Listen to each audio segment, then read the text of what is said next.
வாழ்க்கை ரெண்டு விதமான போராட்டம்.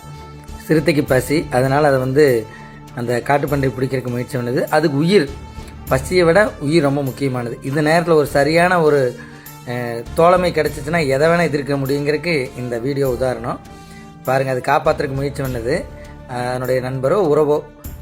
அந்த உயிரை காப்பாற்றுறதுக்கு இன்னொரு உயிர், அதே இனத்தை சேர்ந்த இன்னொரு உயிர் சப்போர்ட் பண்ணுது. ஆனால் அந்த பகை பெருசாக இருக்கிறதுனால விட்டுட்டு ஓடுது. ஆனாலும் கூட அந்த உயிரை காப்பாற்றோன்னு ஓடி போனது அதனால் இருக்க முடியல. அந்த உணர்வு மறுபடியும் வருது பாருங்கள். கிட்டத்தட்ட அந்த காட்டுப்பன்றி ஒன்று மாட்டிடுச்சு சிறுத்திட்டேன். அதுவும் போராடிட்டு இருக்குது. இது போய் யோசிக்குது, எப்படி நட்பவோ உறவோ விட்டுட்டு போகலாமா. ஆனால் பகை ரொம்ப வலிமையானதாக இருக்குது, என்ன செய்யறதுன்னு ஒரு போராட்டம். ஆனாலும் உறவு ரொம்ப முக்கியம் அல்லது நட்பு ரொம்ப முக்கியம்னு வருது பாருங்க மறுபடியும். என்னை விட நீ வலிமையானவன், ஆனால் என் நண்பனோ என் உறவோ கஷ்டப்படுறதுனால பார்த்துட்டு இருக்க முடியாது, ஆனதை பார்த்துக்கலான்னு மாதிரி பிடிச்சாச்சு. பிடிச்சி பாருங்க, சிறுத்தை ரொம்ப வலிமையானது இல்லையா? ஆனாலும் நம்மளால் என்ன முடியுமோ இது வாழ்க்கைக்கும் இதுதான். சில நேரங்கள் வாழ்க்கை நம்ம விட வலிமையான கஷ்டத்தை கொடுக்கும். அது நம்மளை தூக்கி சாப்பிடும்.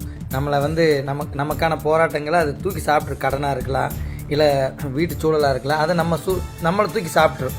பாருங்கள், முதுகு பிடிச்சி அடிக்குது பாருங்க. இது வாழ்க்கையினுடைய கஷ்டமோ இல்லை நேரமோ துன்பமோ நம்மளை பிடிச்சிருச்சு. இந்த சிறுத்தை தான் துன்பம்னு வைங்க, நாம தான் வாழ்க்கை. நம்மளை பிடிச்சிருச்சு சிறுத்தை. தப்பிக்கிறதுக்கு எந்த வழியும் இல்லை. நம்ம உறவோ நண்போ காப்பாற்றும் போது இப்படியான சூழல் வரும். அதை எதிர்கொள்ளத்தான் தீரணும். வாழ்வதற்காக சாகிற அளவுக்கு ரிஸ்க் எடுக்கணும். வர்றாரு பாருங்க அவர், என்னை காப்பாற்றுறதுக்கு நீ இல்லை, உன்னை காப்பாற்றுறதுக்கு நான் வரேன்ட்டு வந்துட்டார் பாருங்க அவர். ரெண்டு பேருமே பலவீனமாக, அதாவது ரெண்டு பேருமே பலம் குன்றியவர்கள் தான் காட்டுப்பன்றி.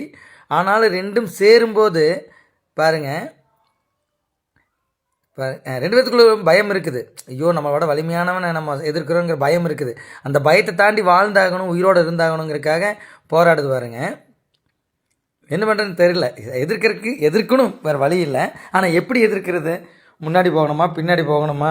ஏன்னா வலிமையானவன் முன்னாடி. நண்பனை காப்பாற்றியாச்சு, இப்போ ரெண்டு பேர் சேர்ந்துட்டோம். ஆனாலும் பயம், பக்கத்தில் ஓரக்கும் பயம். அதே சமயத்தில் தள்ளி போனால் நண்பனவோ உறவோ கொன்றுமே அது பார்த்துடலான்ட்டு விட்டுட்டு ஓடிடுச்சுங்க. கண்டிப்பாக சிறுத்தையை நம்மளால் எதிர்கொள்ள முடியாதுன்னு. ஆனாலும் ஓடி போய் பாருங்க, இதை பிடிச்சிச்சா பாருங்க, நட்போ உறவோ ஓடி வருது பாருங்க.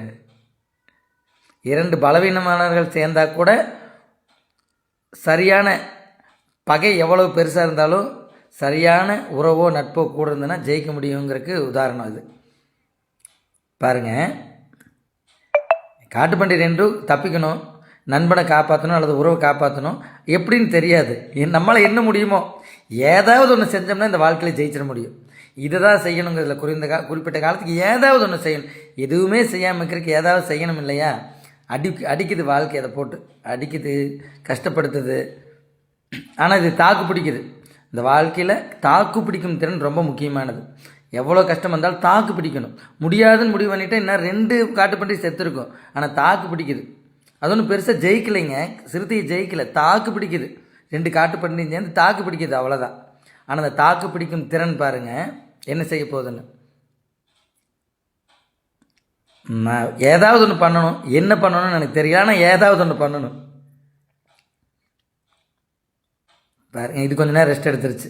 இந்த மாதிரி தான் உறவுகள் கூட இருக்கும்போது கஷ்டமான சூழலில் சப்போர்ட் பண்ணும்போது கண்டிப்பாக ஜெயிச்சிட முடியும். ரெண்டு பேரும் சேர்ந்துட்டாங்க பாருங்க. இப்போ ஓடுதோ தெறிக்க விட்றங்கிறது இதுதானுங்க.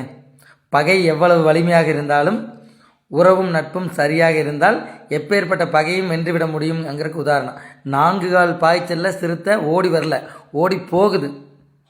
எல்லோரும் சேர்ந்தா இந்த உலகத்தில் எதை வேணால் ஜெயிக்க முடியுங்கிறதுக்கு இது ஒரு உதாரணம்.